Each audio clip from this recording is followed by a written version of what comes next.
Krishna, Hare Hare, Hare Rama, Hare Rama, Rama Rama, Hare Hare.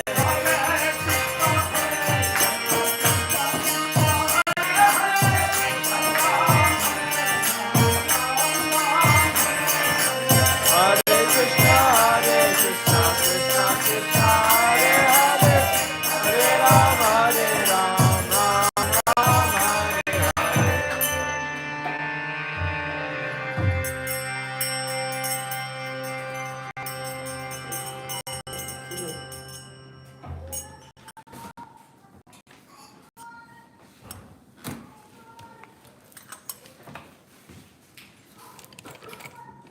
Hare Krishna, Hare Krishna.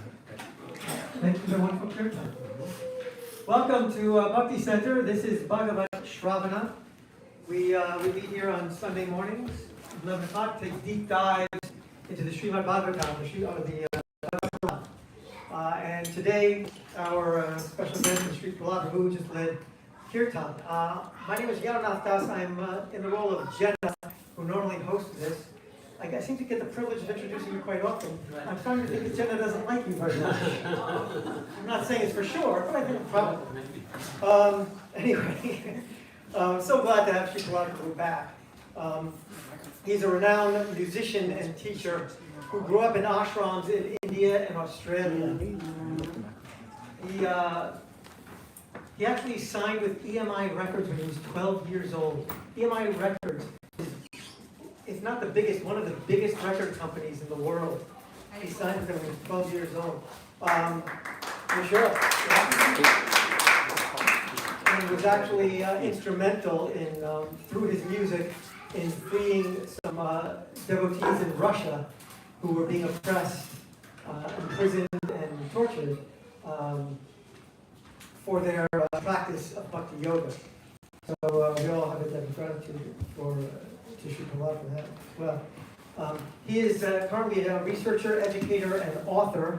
He's the director of the Center for Compassionate Studies at Manhattan College. He teaches compassion, organizational behavior, and leadership. Today he's going to be teaching yoga for us. Today is the first day of Julan Yatra, which lasts until next Thursday. Julan Yatra is a wonderful time every year that he'll tell us about. Basically, we put Radha and Krishna on the swing, and we aid them in their pastime of swinging on the swing. He'll tell us more about that. But because of the festival today, everyone will have a chance to swing Radha and Krishna here in the temple room, or maybe in the back. But whereas normally we take Prashadam at 1 o'clock, we're going to push that back 15 minutes so that everybody has a chance to participate in the festival. And it'll be Arti, then the festival, and then Prashadam at 1:15. So without further ado, because I think that was ado enough, please join me in welcoming Sri Prahlad Prabhu. Thank you very much. It's a pleasure and an honor to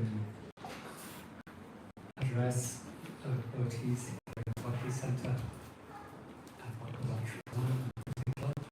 Today, as announced, we are going to be discussing Julan Yatra. Julan means spring. Yatra festival, so the festival of the spring. And a beautiful festival, a beautiful meditation for us.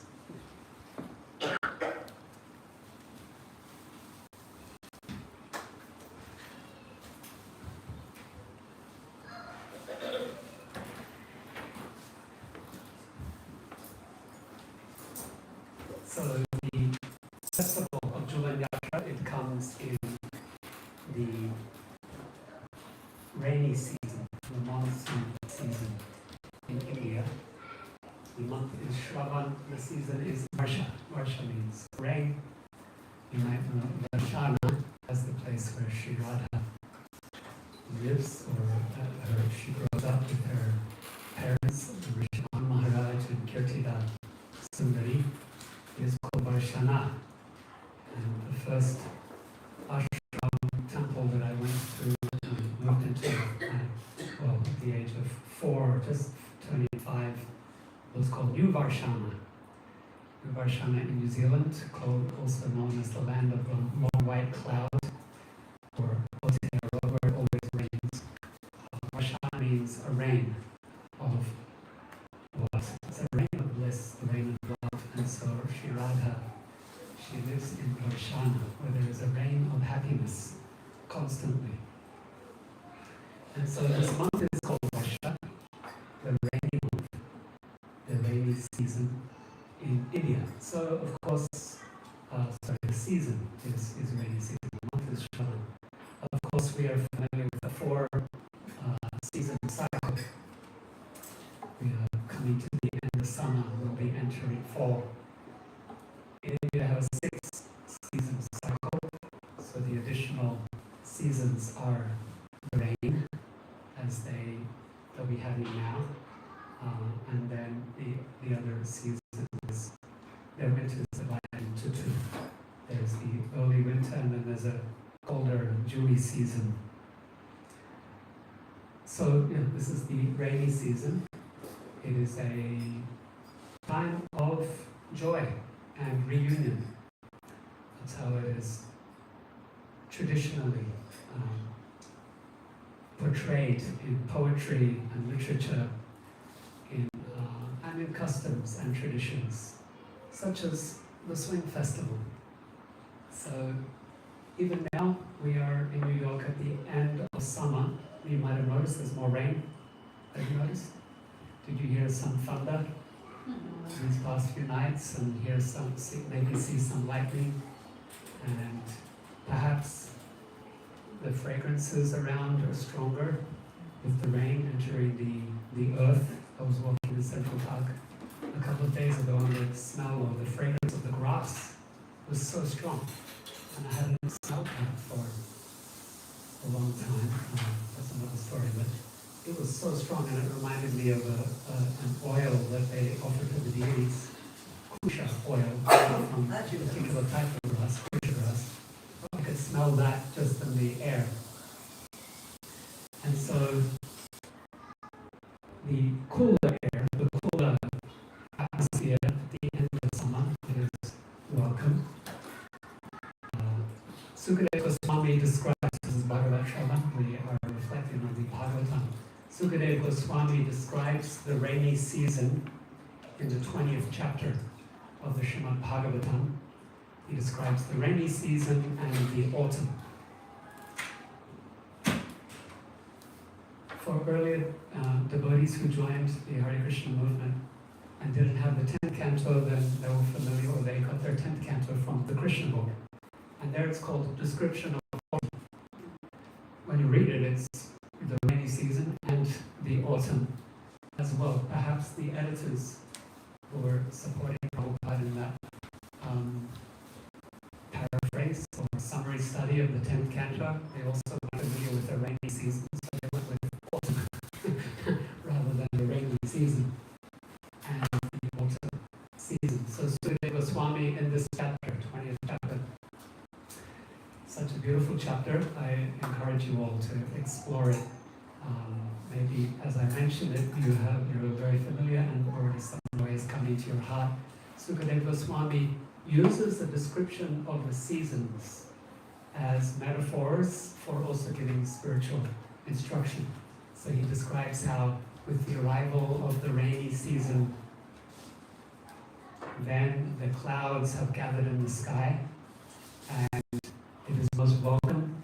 The peacocks, they start to call out, seeing those rain clouds, dark rain clouds full of water.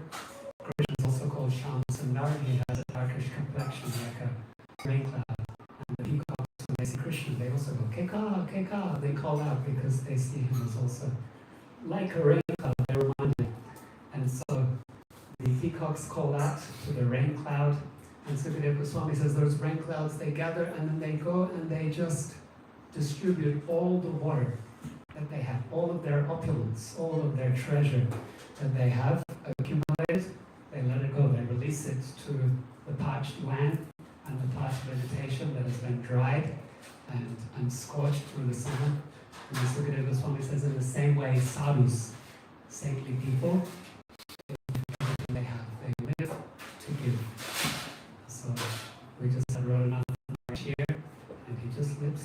where is his home? His home is wherever he is, and wherever he is, he's just giving, seeing devotees, giving talks, kirtans.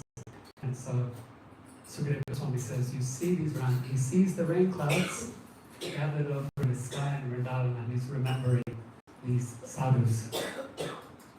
And then he looks to the mountains, and so the rain is releasing, the rain has been struck by lightning and it's releasing all of its water. What is the mountain doing? It holds steady. Right? The trees are being blown here and there. Being some carts been turned over by the wind, but the mountain holds steady. And so Sukadeva Goswami looks to that mountain and says, also like a sadhu, like a spiritual practitioner, remaining steady in their practice through life's turmoils. Rain may come, thunder, lightning may come, but they remain undisturbed, unfazed through those difficult times. So not that the devotee doesn't necessarily experience calamity or difficulty in life, but when they experience it, they hold steady throughout. They remain calm, they remain undisturbed because their satisfaction is inward. Their source of strength is inner.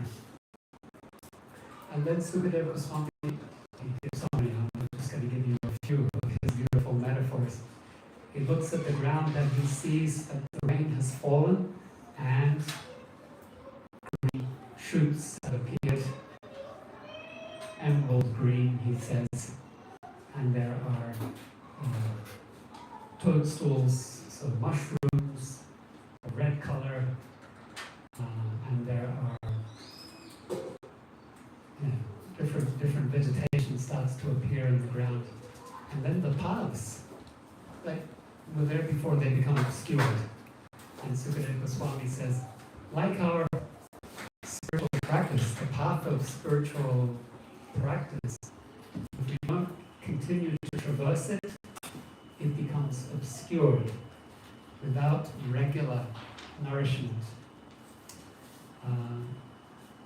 Slowly, doesn't happen overnight, doesn't happen in one day, but slowly we neglect we neglect to hear Bhagavatam, we neglect to chant our japa. Slowly the path that was there gets grown over until it is obscured. Sukadeva Goswami tells us, reminding us that we should keep walking the path, keep the path apparent. And it's not that the path disappears, it just gets overgrown. And so to rediscover that path, you don't have to reinvent the path, right? If you want to take up the spiritual practice, you find that path that's been overgrown and give it some attention, and it will be clear for us to see and to traverse once again. So beautiful metaphors, descriptions Sukadeva Goswami gives describing this season, then describes how Krishna sees the beauty of the season. He goes out. When it's hot, we stay indoors, right? New York City was announcing during the hottest days in the summer, stay indoors. It's dangerous to be outside, and find somewhere where you can be safe. And so during the summer, people are staying indoors to protect themselves. Also the cows that Krishna tends, they're staying inside under the shade. And in the rain, then Krishna is going out into beautiful, lush Vrindavan, and the cows, they're eating that fresh vegetation, the cows that Krishna is tending. And there are waterfalls that have been filled by that rain. And Krishna hears those waterfalls, and he also knows where there's some caves where he can go with his friends and cross and take shelter if the rain gets too heavy. Or sometimes they take shelter in the hollow of a tree. Sukadeva Goswami says, where they find a nice rock to sit on, because the earth might get a bit muddy, a bit wet, waterlogged. They can't sit there for their lunch. And so Sukadeva Goswami says they find a nice rock and they go and sit there and have their lunch. And Sukadeva Goswami tells us what they have for lunch as well. Rice with yogurt, apparently. Krishna enjoys having for lunch. Also, with Brahma, in the pastime of Brahma Vimohana Leela, where he steals the boys and cows, while Krishna is having lunch, Sukadeva Goswami tells us he was eating rice mixed with yogurt and fruits with his left hand. Another session. And so, Krishna is having his lunch, enjoying the atmosphere, this vibrant atmosphere, wet, and lush with the monsoon season. And so, what is this to do with the swing? What is this to do with the swing? So we should address that. This is the season, it provides a nice atmosphere, but it is intricately related to the swing and the season are intricately related, just like I went to school in Mayapur, and there was a certain period of time, perhaps the rainy season, I'm not sure, when there was a lot of wind as well, a wind season, and then the boys would make kites. So you would see kites everywhere during that, not through the year, just during that time, there would be kites in the sky full of kites, and our school, 200 boys, mostly from villages all around Bengal. So they have village, what are street smarts? They have village smarts.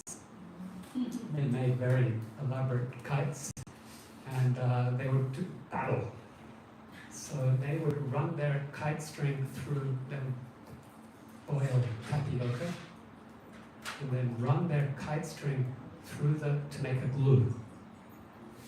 Fly the kite, run the kite string through that glue, and then they'll get a light bulb, village smarts, take one of the light bulbs from the street lamp or something, crush that, and then run their string through the tapioca and then through the crushed glass.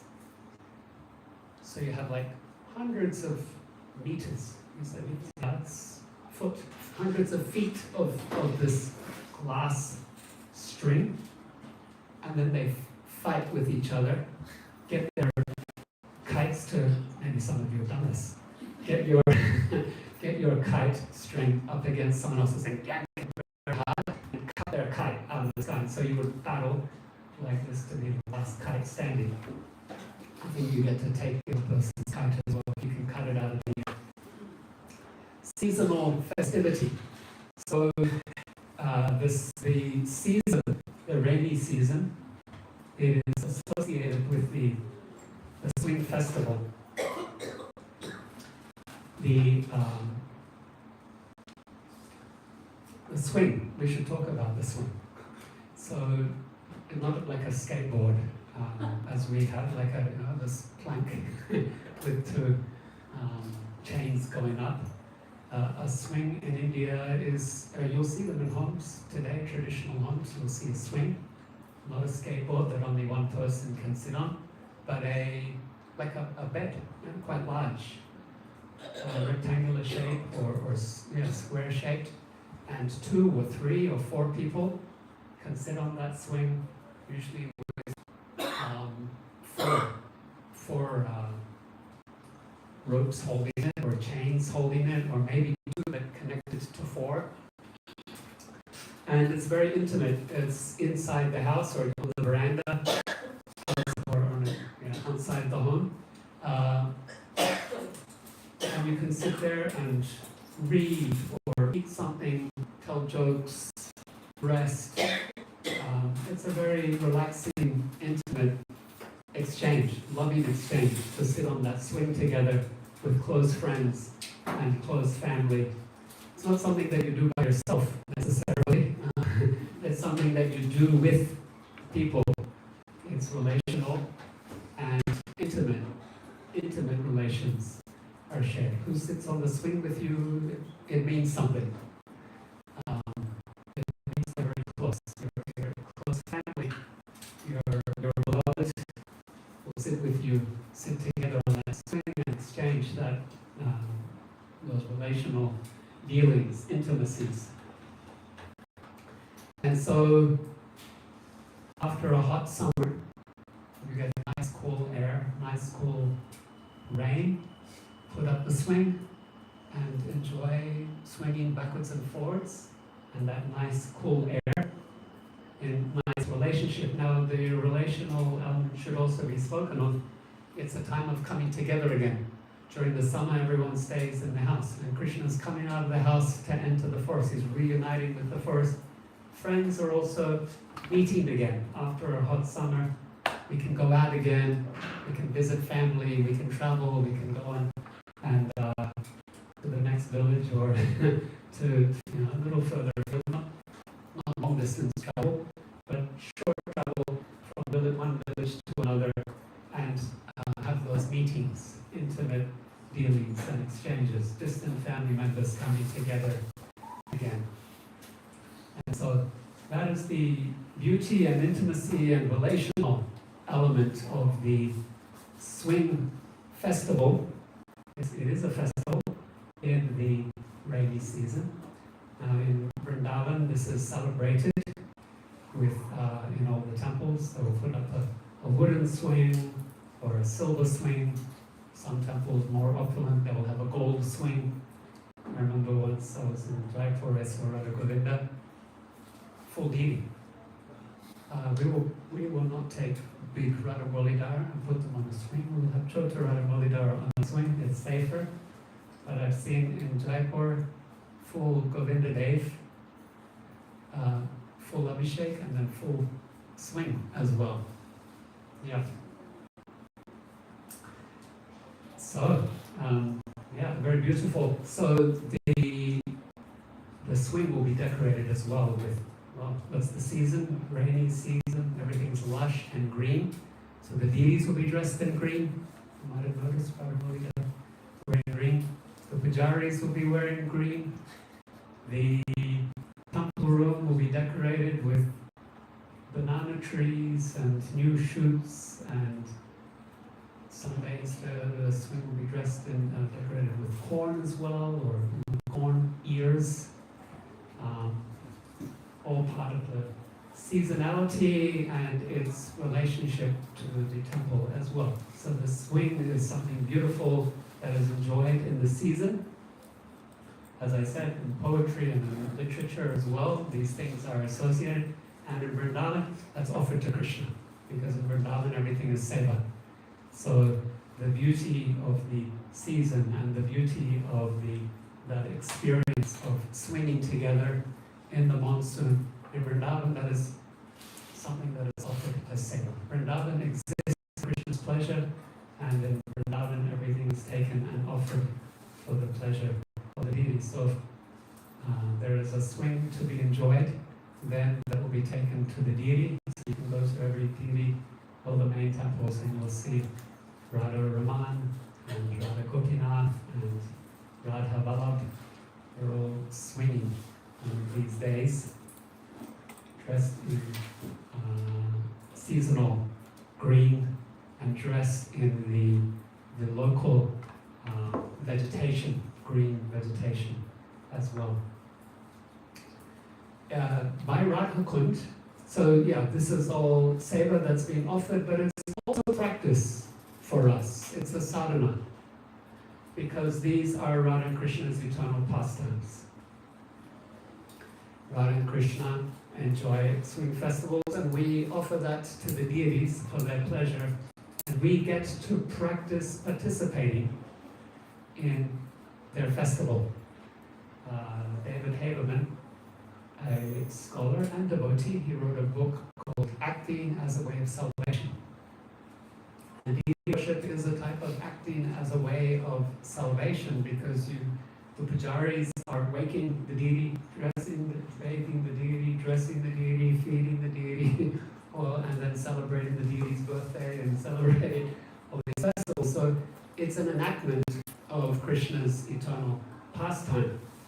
And by enacting these pastimes, we, as a sadhana, then we also are trying to, please Krishna, also ask Krishna for permission. Can I enter into your pastime? Can I be part part of your pastime. At Radhakund, there is a ghat called Julan Ghat.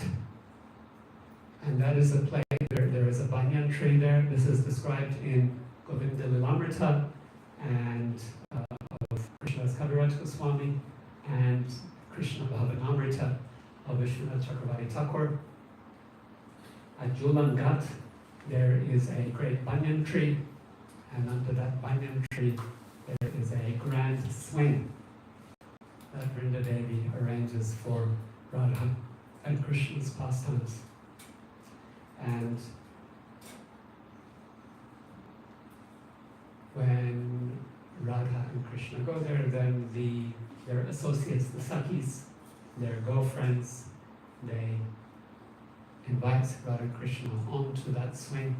It's a wonderful swing. It can expand and contract according to the need or the desire of those who are serving in the pastime.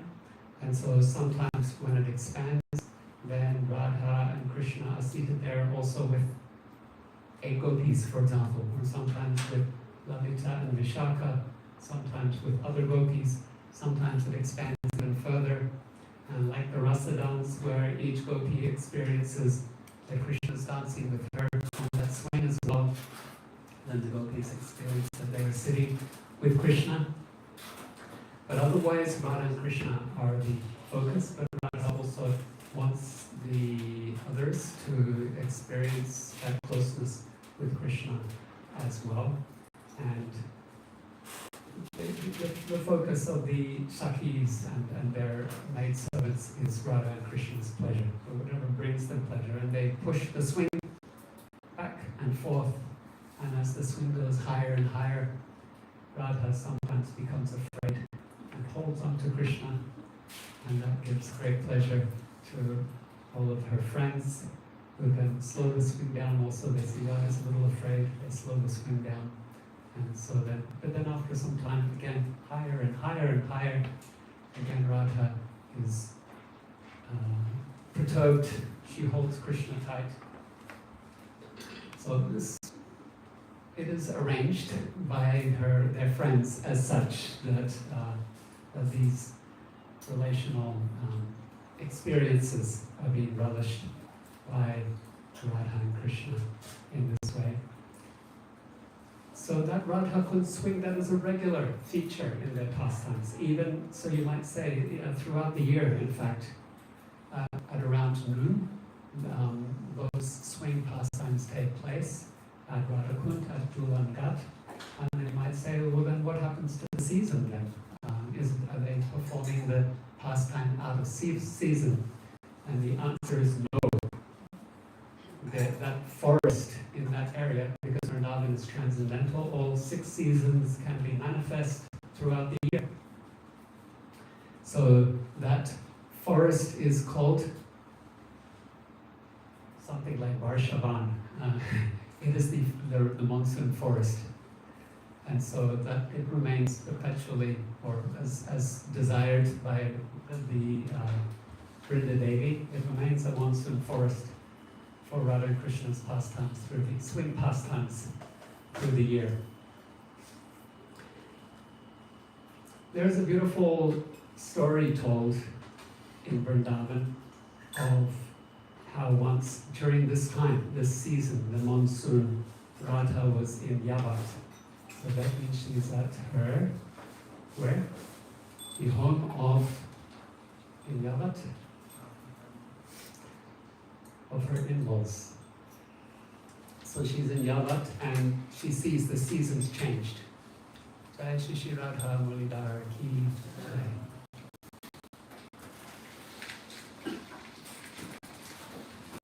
Practicing acting as a way of salvation, rather than Mulidhar having lunch.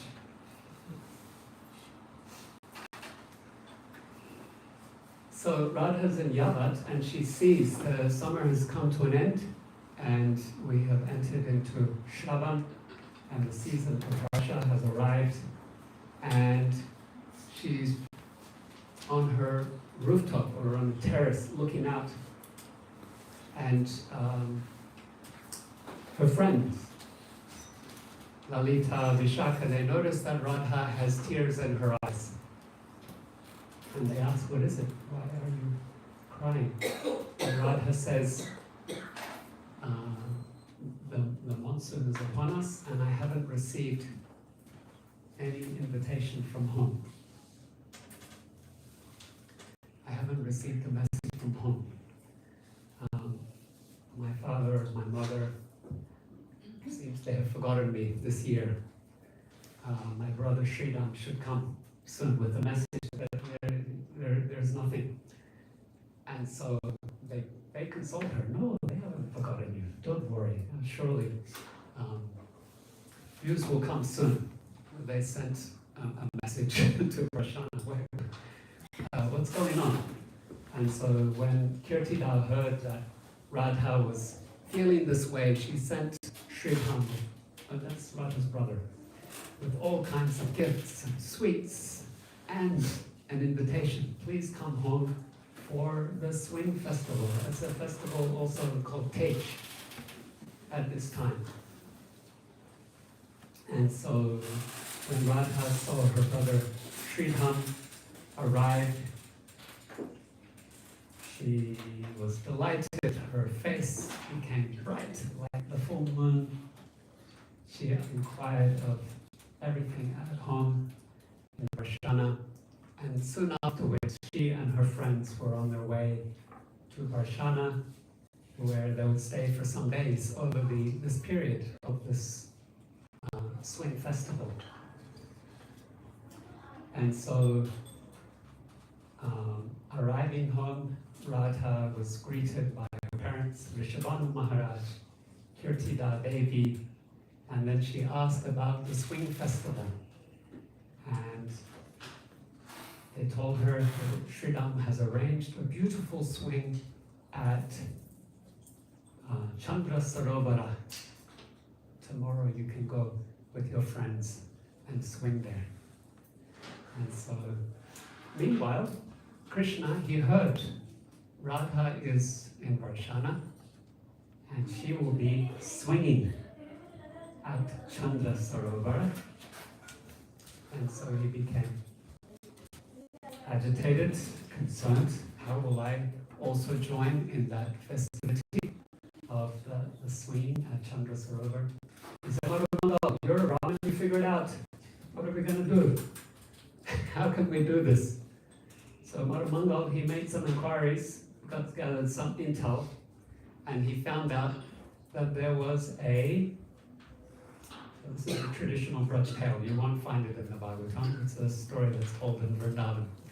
But he found out that there was a family that had just married in Varshana, and because Radha was there as the princess, she's the daughter of Rishabhanu, who is the king of Varshana, of that clan, then their daughter will go to Radha to take blessings.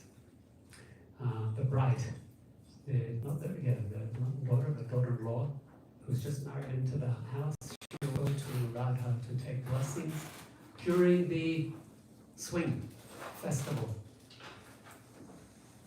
So they decide on a plan how they're going to take advantage of that intel, and Krishna went to that home when the daughter-in-law, who's just married into this family, saw Krishna. Her face, her eyes transfixed on him. He was so beautiful. She got chastised by her mother-in-law, and who told her, don't look at him, don't look that way, and she fell unconscious. Let it suffice to say that sometime later, this mother-in-law was taking her new daughter-in-law to see Krishna, to see Radha, to take blessings. And the daughter-in-law is covered, bride covered with a veil, and she goes to Radha, who is there by Chandra Sarovar, to take blessings. And Radha sees her and says, you're very shy. Lift your veil that I might see who you are. He said, no, I'm not lifting the veil. Very shy, very chaste girl. And Radha was very drawn to her. And she tells the mother-in-law, it's fine, you leave your daughter with me. We'll take care of her, we'll send her back later on. And so the mother-in-law leaves, and this new bride stays with Radha. And Radha says, come on the swing with me, we're going to swing now. And so the Shakis, the friends, they're swinging Radha and this girl, and as they go higher, this girl holds onto Radharani. And then her friend says, hey, who are you acting so into it? You just came here. And so they take her down and pull her up the swing. They say, you need to learn to be a bit more respectful. And as they pull her down, the flute falls out. And you say, aha, just see. This so-called, they lift the veil, discovered this so-called girl is in fact Krishna, disguised, wanting to come here for Radharani's company. And so, rather than being happy, Radha is angry that Krishna has deceived her this way. Sometimes he takes on a disguise to appease her anger, and now he's taken on a disguise and it has inflamed her or caused her anger. And so Krishna apologizes, Radha won't have any of it, and then the gopis, they tell him that you must take shelter of Radha's lotus feet. You go and bow to her, and maybe she'll forgive you. And so Krishna, he goes, apologizes for deceiving her, holds her feet, and Radha says, that's okay, that's enough. Come and swing with me. And so they swing together, and the gopis delight in pushing that swing higher and higher and higher, and Radha gets afraid and holds on to Krishna and makes everyone very joyful. So these are some of the meditations on this swing pastime this season. There is a devotee named Paramananda Das. He is a medieval poet, Vaishnava, and he offers a meditation on this pastime. Of course, we don't want to reduce a pastime to a metaphor, because the pastime is the pastime, and but still we can take some metaphorical, symbolic meaning as well. So he says that the ropes of the swing that Radha and Krishna are sitting on are Sukha and Dukkha, happiness and sadness. And the swing itself is the heart where Radha and Krishna sit. So we invite Radha and Krishna into our heart with the two strings of happiness and sadness. Again, that sadness doesn't necessarily go for the devotee, but it is transmuted, and you'll see how. Paramananda says, when I push the swing and I push Radha and Krishna away, what am I doing? Pushing them away from me. He says, I'm asking them, please take away all of the impediments to my bhakti. Please take away all of that which is an obstacle to my service to you. And as they come toward me, they swing back towards in my direction, then I pray, please come, be ever more present, ever more manifest in my life. And so we swing Radha and Krishna backwards and forwards. There is a sadness as we meditate on our attachments and how they impede our devotion, how they impede our practice of bhakti. There is a joy in that we're here. At least we're here. At least we are trying.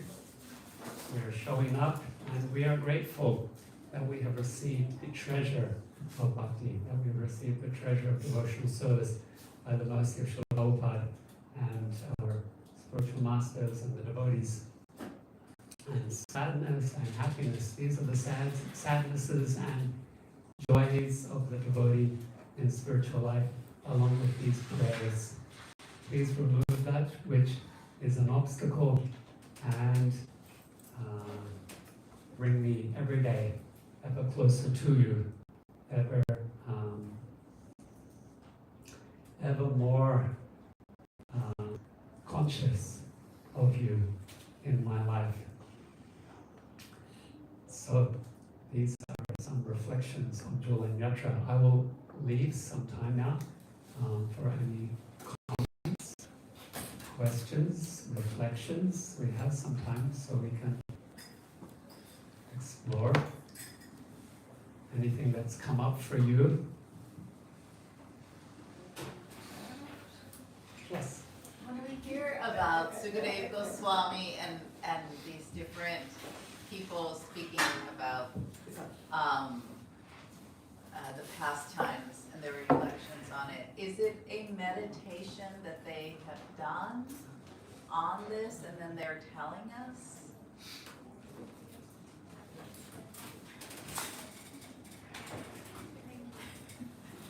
Thank you.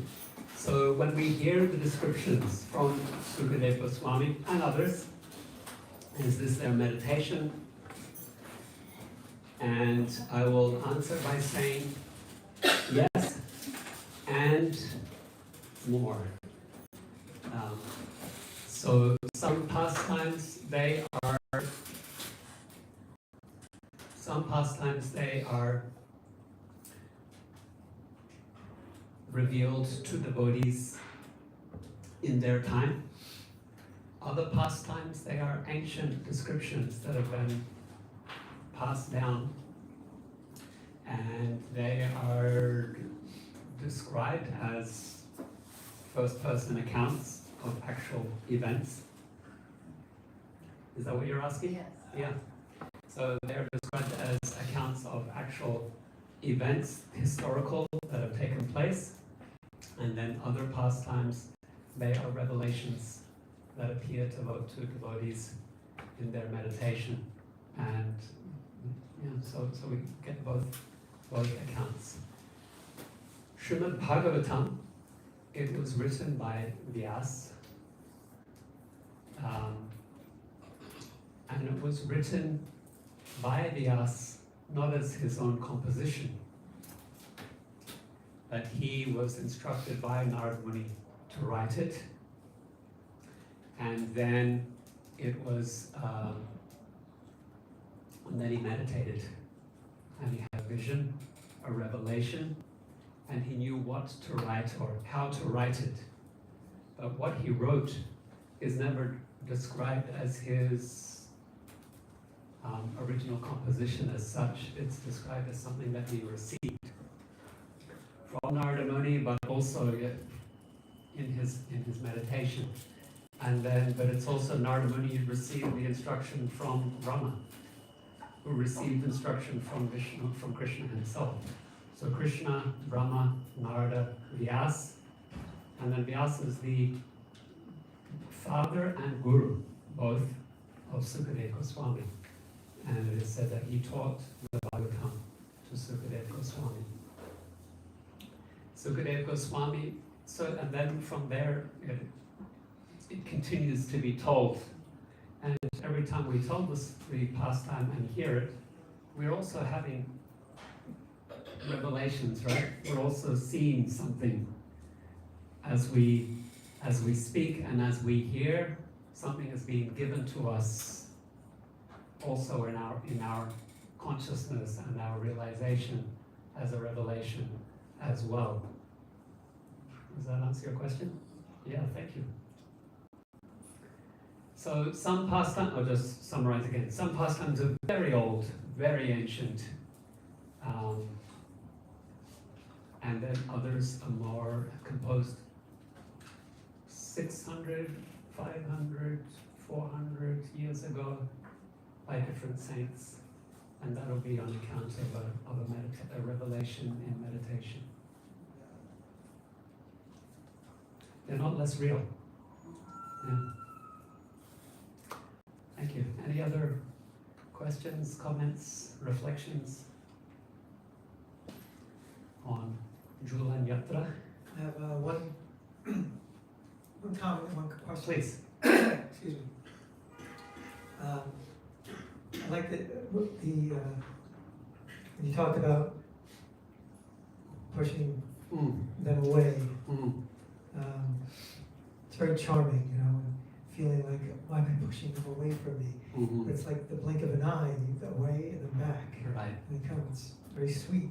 Yeah. And it reminded me of the gopis cursing Lord Brahma, the creator, Right. for causing the eyes to blink. Yeah. Because in that nanosecond when they're closed, I cannot see my Lord. Right. It's such a beautiful thing. Yeah. So thank you for that. Yeah. Thank you. And since Radha and Krishna are the height of spiritual realization, and some of these people may here today feel like me, like, how can I approach them when I'm so contaminated? My heart is so polluted. So, but yet they agree, and Bhakti Center facilitates our participation in this pastime. So what is the best way for us to approach this once we have the chance in just, a half hour or so? How should we approach it in our consciousness, in our meditation? Yeah, thank you. Such an important question. I want to also comment on your comment and then on your question as well. Because that away, what it reminded me of was the Mahamantra itself, which is both union and separation. Hare Krishna, Hare Krishna. Our acharyas say Radha and Krishna together when we say Hare Krishna, and then Krishna Krishna, Hare Hare. There's a separation that's there. And so union and separation are what enhances the experience of their relationships. So that away for us in our conditioned state, it also means different things, right? When we're most conditioned, then away means we've forgotten our relationship with Krishna. And then when we make some advancement, then away is a longing in our heart. I want to reconnect with Krishna. I want to find Krishna. I want to be with Krishna. And then as we make more spiritual advancement for the Vrajbasis, then that away is causing even more intense remembrance and a with Krishna that is more profound even when they are physically together. So I think there's so much to be explored there. To your question about the meditation for us as we push a swing for Jalan Yatra, I think Paramananda has given us a nice entry with that description, with that poem that he offers.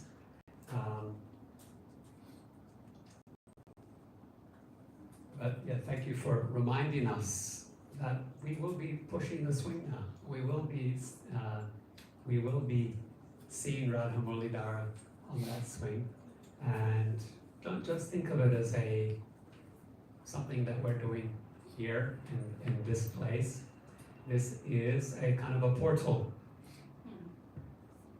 doorway to the eternal pastimes in Sri Vrindavan Dham. And our prayer can be that one day we will be, if Krishna so desires, then we will also be able to serve in those eternal pastimes and participate in those eternal swing festivals of Radha and Krishna that take place every day in Sri Vrindavan Dham. Something else has come to my mind as I speak, and that's the real focus in bhakti is Krishna's pleasure. So as we bring in these metaphors and applications, we should also be careful not to make it all about us, because that's what we tend to do. In the tradition, they're quite happy for the Bhagavad Gita to be the Bhagavad Gita, Kurukshetra to be Kurukshetra, Arjuna to be Arjuna, and then when we Westerners get hold of it, we psychologize it, and then the Kurukshetra becomes our own body. The 5 Pandavas are our 5 senses. The battlefield is our own struggle in life, and it's all about us. And so we just need to be careful about that as well. So we have our prayer and our meditation, but also to remember what is the mood in Vrindavan for July Natra? Bringing joy to Krishna, bringing joy to Radha and Krishna, so we can be grateful that we have that chance to be here and to swing them, to be among their devotees, and to be in the room as they enjoy their swing pastime. I remember one festival in Hungary. It was Janmashtami, and the deities there are Radha Shama Sundar, very much the focus of the community. I was leading the kirtan, and that was an abhishek. And then the abhishek finished, and the kirtan was continuing.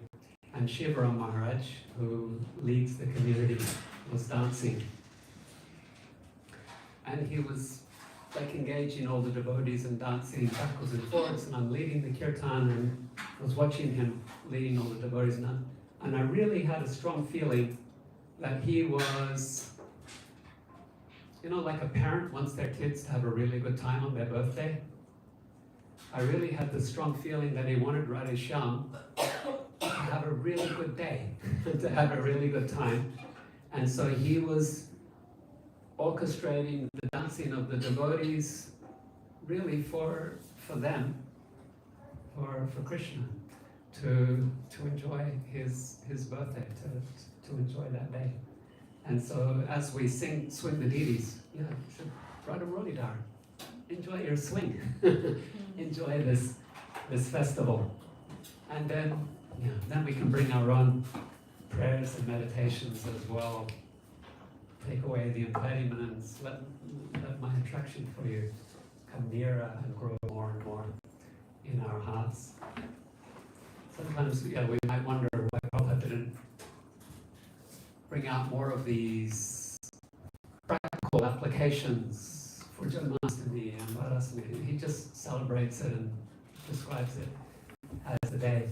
And I think, as I thought about this a lot, he's also careful about our Western tendency to psychologize and then make everything about us. Once again, it's a very strong tendency that's in us. And so, and the Prabhupada was, therefore he would emphasize taking things literally on face value. The swing is the swing, Krishna is Krishna, Radha is Radha. The festival is the festival of their joy, and here we are. What is our role in cultivating bhakti? Bhakti is defined as giving pleasure to Krishna. Thank you. Sometimes a cigar is just a cigar. Thank you for that important distinction. Yes. You know, there's a history of the swing festival in ISKCON or Gaudiya Mission. Is there a history of the swing festival?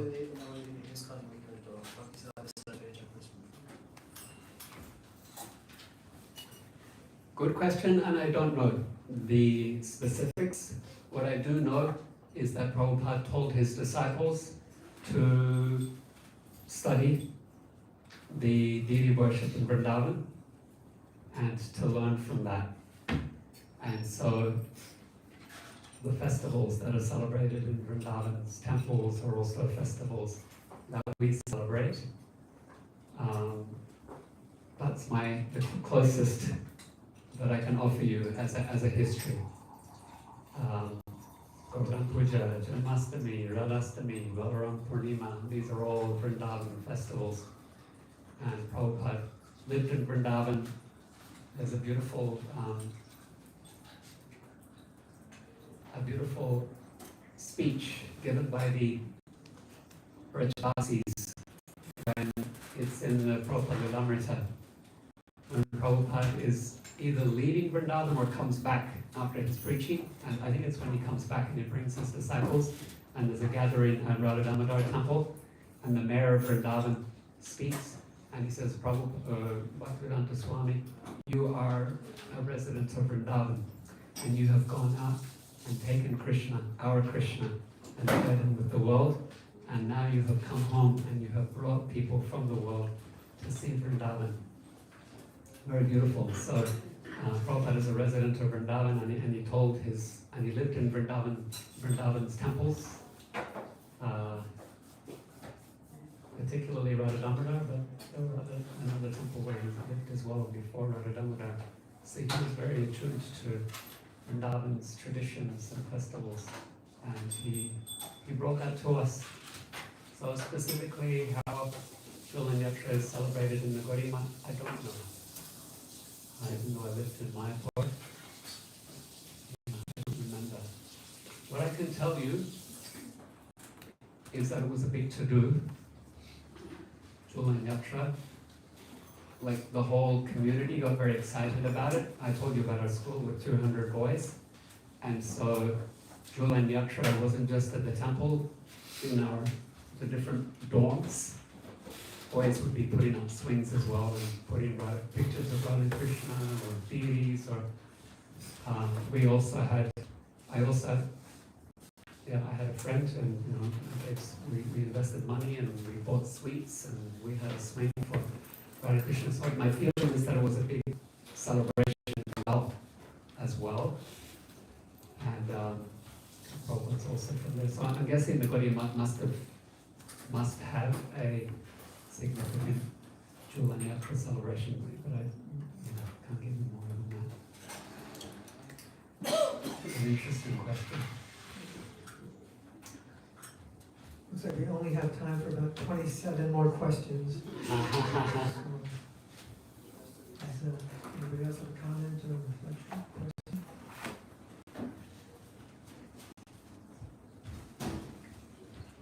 Okay. That's fine, and let's just express some gratitude for Sri Prabhu and his wonderful talk.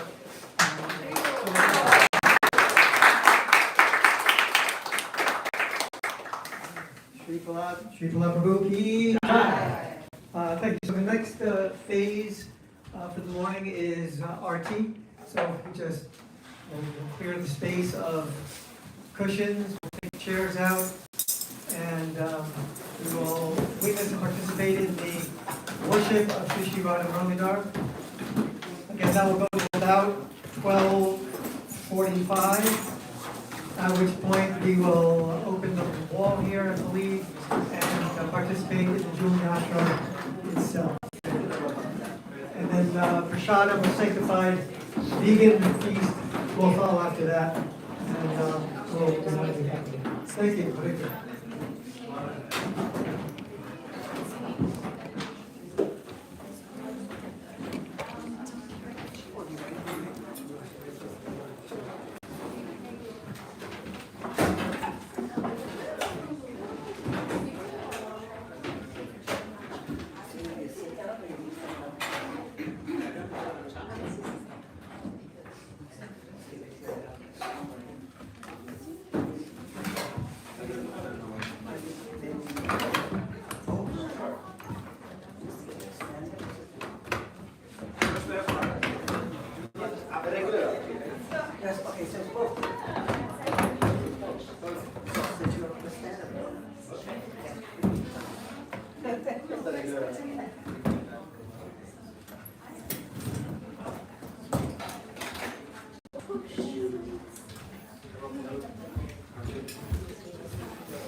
Yes. Okay, perfect.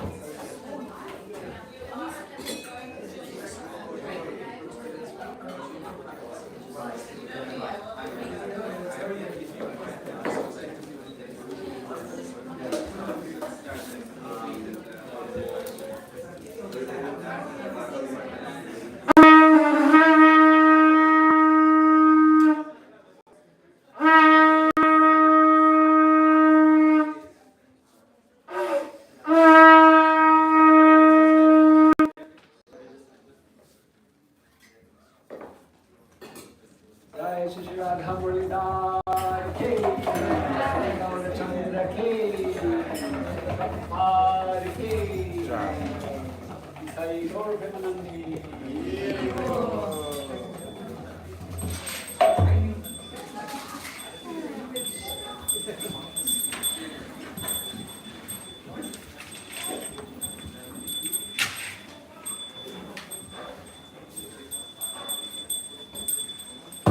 Namo Vishnu Padaya Krishna Prestaya Gurudare Srimati Bhakti Center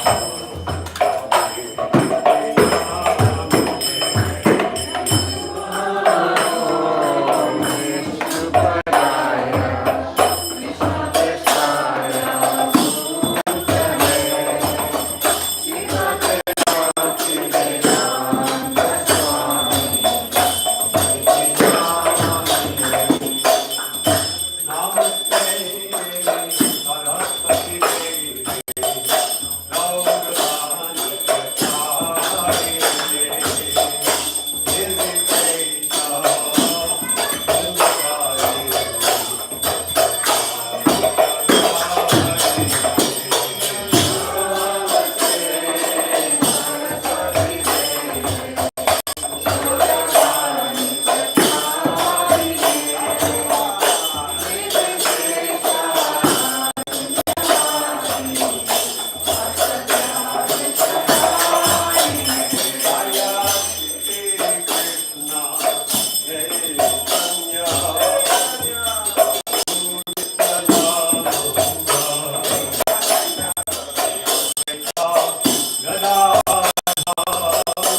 Charanaravinda Bhaktivedanta Swami Srila Prabhupada ki jai.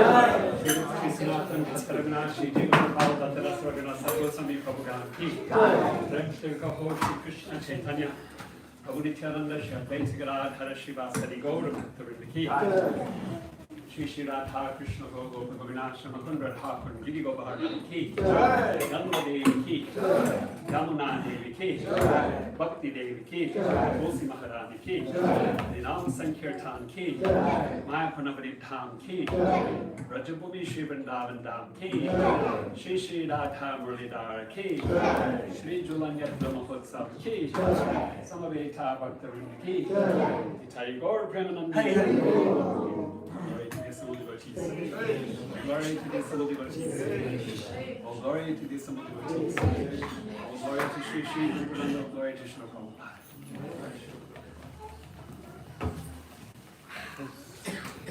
Namaste.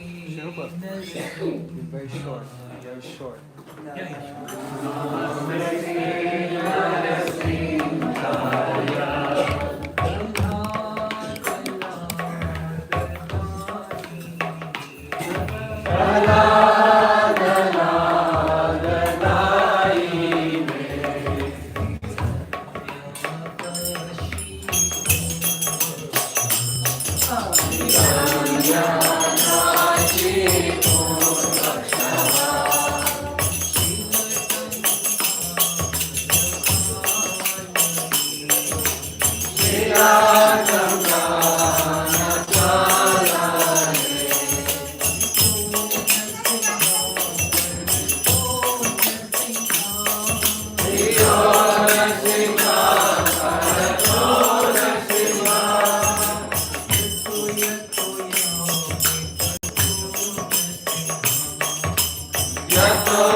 Give Sri Prabhupada harmony.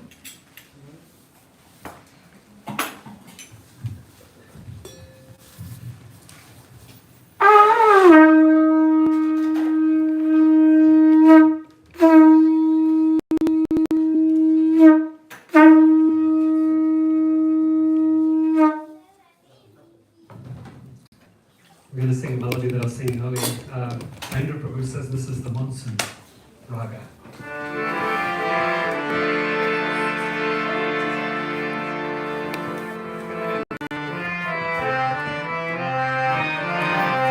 Hare Krishna, Hare Krishna, Krishna Krishna, Hare Hare, Hare Rama, Hare Rama, Rama Rama, Hare Hare, Hare Krishna, Hare Krishna, Krishna Krishna, Hare Hare.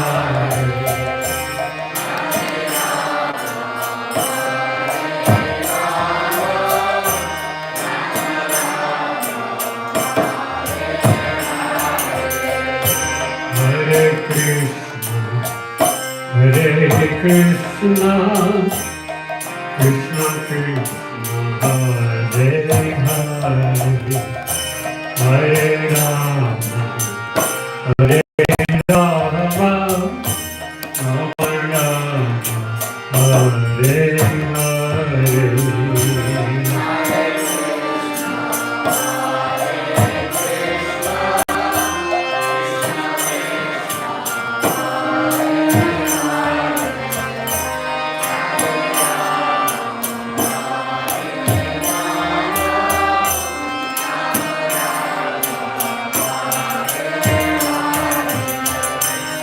Hare Krishna,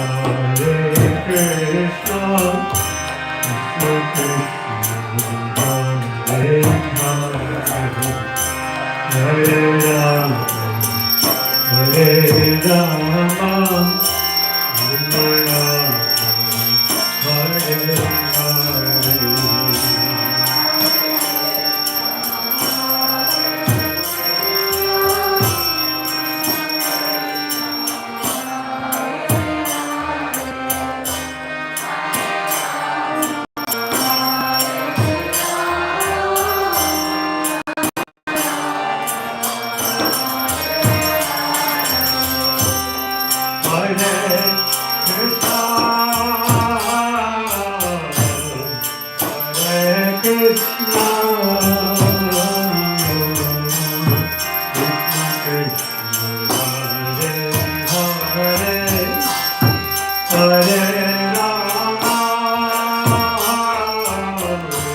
Hare Rama,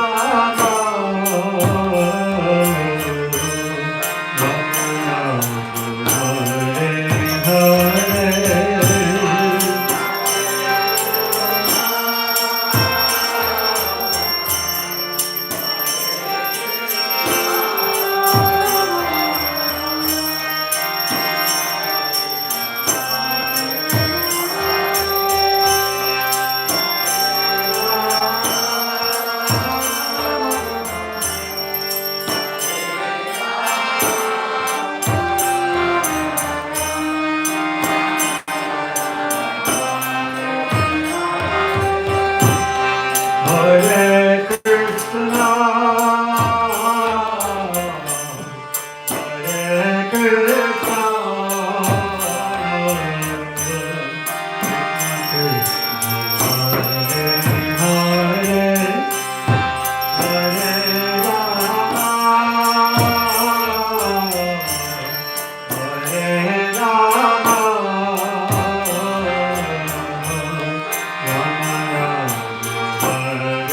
Hare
Shri Shri Radha Madhuri Shri Shri Jagannatha Ki Gaur Premanandi.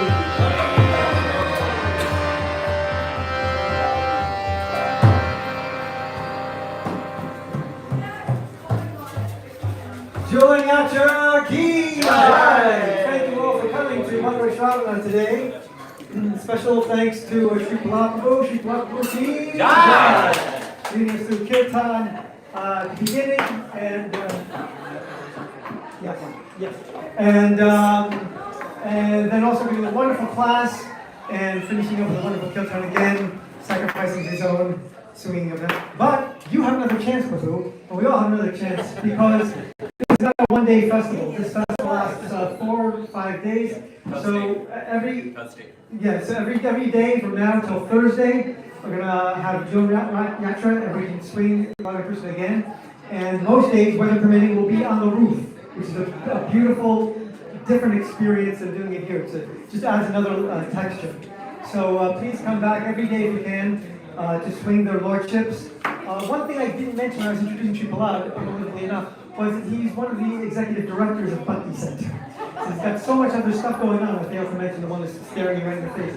So thank you for doing that service, and also Sadhu Guranga, who's also here today, is another of the executive directors of Bhakti Center.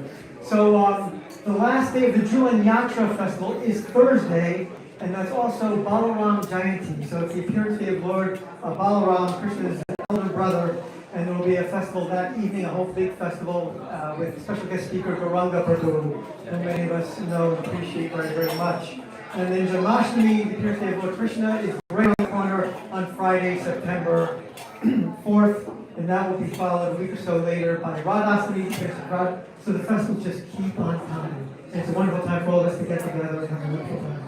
So please do join us. You go to bhakticenter.org for more information about all of these festivals and all other offerings that Bhakti Center has for you. The feast today, as always, it's a vegan feast. That's the consideration for you. And it's sanctified food that's offered to God with love and devotion. And we get to make spiritual advancement by honoring that prashadam. Prashadam means mercy. Honoring that mercy by just eating lunch. It's a spiritual benefit. So please go and honor Prashadam to your full satisfaction. Thank you for coming. Shri Prabhupada Ki Jai!